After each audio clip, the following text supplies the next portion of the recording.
Hello everyone, welcome to recipes of Chikkamagaluru. ಇವತ್ತಿನ ವಿಡಿಯೋದಲ್ಲಿ ಬಿಸಿಬೇಳೆ ಬಾತ್ ರೆಸಿಪಿನ ನೋಡೋಣ.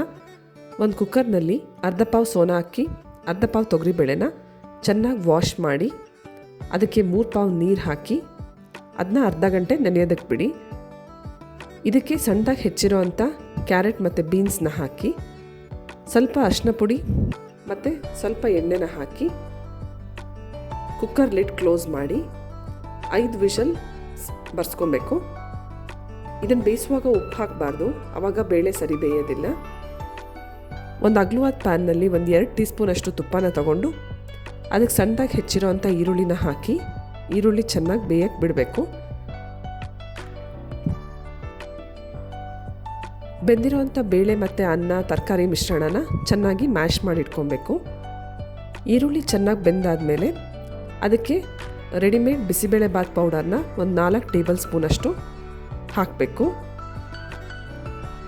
ಅದನ್ನ ಹಾಗೆ ಲೋ ಫ್ಲೇಮಲ್ಲಿ 1 ಮಿನಿಟ್ ರೋಸ್ಟ್ ಮಾಡಿ ಅದಕ್ಕೆ ನಾವು ಬೇಯಿಸಿಟ್ಕೊಂಡಿರೋವಂಥ ಬೇಳೆ ಅನ್ನ ಮತ್ತು ತರಕಾರಿ ಮಿಶ್ರಣನ ಹಾಕಿ ಚೆನ್ನಾಗಿ ಮಿಕ್ಸ್ ಮಾಡಬೇಕು. ನೀರು ಹಾಕಿ ನೀರು ಕನ್ಸಿಸ್ಟೆನ್ಸಿನ ನೀವು ಕೊನೆವರೆಗೂ ನೋಡಿ ಅಡ್ಜಸ್ಟ್ ಮಾಡ್ಕೊತಾ ಇರಬೇಕಾಗತ್ತೆ. ಯಾವುದೇ ರೀತಿ ಲಂಪ್ಸ್ ಇಲ್ದಲಿರೋ ರೀತಿ ಚೆನ್ನಾಗಿ ಮಿಕ್ಸ್ ಮಾಡ್ಕೊಬೇಕು.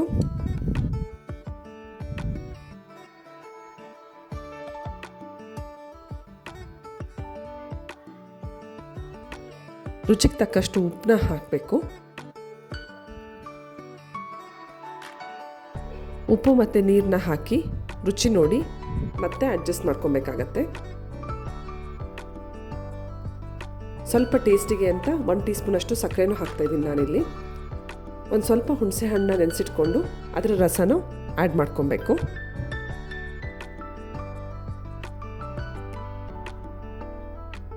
ನನಗೆ ಇನ್ನೊಂದು ಸ್ವಲ್ಪ ಉಪ್ಪು ಬೇಕು ಅನಿಸಿದ್ರಿಂದ ನಾನಿಲ್ಲಿ ಮತ್ತೊಂದು ಸಲ ಉಪ್ಪನ್ನ ಆ್ಯಡ್ ಮಾಡ್ಕೊಂಡಿದ್ದೀನಿ. ಮತ್ತು ಸ್ವಲ್ಪ ನೀರನ್ನು ಕೂಡ ಆ್ಯಡ್ ಮಾಡ್ಕೊತಾ ಇದ್ದೀನಿ. ಇದನ್ನ ಲೋ ಫ್ಲೇಮಲ್ಲಿ ಒಂದು 10 ನಿಮಿಷ ಕುದಿಯೋದಕ್ಕೆ ಬಿಡಬೇಕು. ಬಿಸಿಬೇಳೆ ಬಾತ್ ಕುದಿಯೋ ಅಷ್ಟೊತ್ತಿಗೆ ನಾವು ಒಗ್ಗರಣೆ ಮಾಡ್ಕೊಳ್ಳೋಣ. ಒಗ್ಗರಣೆಗೆ ನಾನಿಲ್ಲಿ ಒಂದು 3 ಟೀ ಸ್ಪೂನ್ ತುಪ್ಪ ಹಾಕ್ಕೊಂಡು ಅದಕ್ಕೆ ಒಂದು 2 ಟೇಬಲ್ ಸ್ಪೂನಷ್ಟು ಶೇಂಗಾ ಬೀಜನ ಹಾಕಿ ಚೆನ್ನಾಗಿ ಫ್ರೈ ಮಾಡ್ಕೊತಾ ಇದ್ದೀನಿ. ಇಷ್ಟ ಇದ್ದವರು ಗೋಡಂಬಿನೂ ಹಾಕ್ಕೊಬೋದು, ಬಟ್ ಶೇಂಗಾ ಬೀಜನೇ ಚೆನ್ನಾಗಿ ಸೂಟ್ ಆಗುತ್ತೆ. ಶೇಂಗಾ ಬೀಜ ಎಲ್ಲ ಬೆಂದಮೇಲೆ ಅದನ್ನ ತೆಗೆದಿಟ್ಕೊಂಡು ಅದೇ ತುಪ್ಪಕ್ಕೆ ಸ್ವಲ್ಪ ಸಾಸಿವೆ, ಒಣಮೆಣಸಿನ್ಕಾಯಿ ಮತ್ತು ಕರ್ಬೇವಿನ ಸೊಪ್ಪನ್ನ ಒಗ್ಗರಣೆ ಮಾಡ್ಕೊಬೇಕು.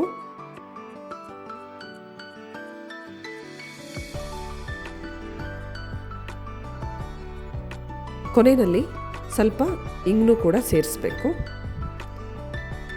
ಈ ಬಿಸಿಬೇಳೆ ಬಾತ್ಗೆ ನೀವು ಯಾವುದೇ ಬ್ರ್ಯಾಂಡಿಂದು ಬಿಸಿಬೇಳೆ ಬಾತ್ ಪೌಡರ್ನ ಯೂಸ್ ಮಾಡ್ಬೋದು. ನಾನಿಲ್ಲಿ GRBದು ಬಿಸಿಬೇಳೆ ಬಾತ್ ಪೌಡರ್ನ ಯೂಸ್ ಮಾಡಿದ್ದೀನಿ. ಅದ್ರ ಟೇಸ್ಟ್ ಪರ್ಫೆಕ್ಟಾಗಿರುತ್ತೆ.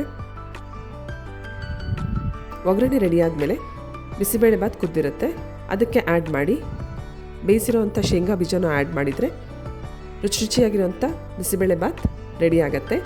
ಈ ರೆಸಿಪಿನ ಟ್ರೈ ಮಾಡಿ ನಿಮ್ಮ ಫ್ರೆಂಡ್ಸ್ ಮತ್ತು ಫ್ಯಾಮಿಲಿ ಜೊತೆ ಶೇರ್ ಮಾಡಿ. ನನ್ನ ಚಾನಲ್ನ ಫಸ್ಟ್ ಟೈಮ್ ವಿಸಿಟ್ ಮಾಡ್ತಾಯಿದ್ರೆ ಸಬ್ಸ್ಕ್ರೈಬ್ ಮಾಡೋದಕ್ಕೆ ಮರಿಬೇಡಿ. Thanks for watching.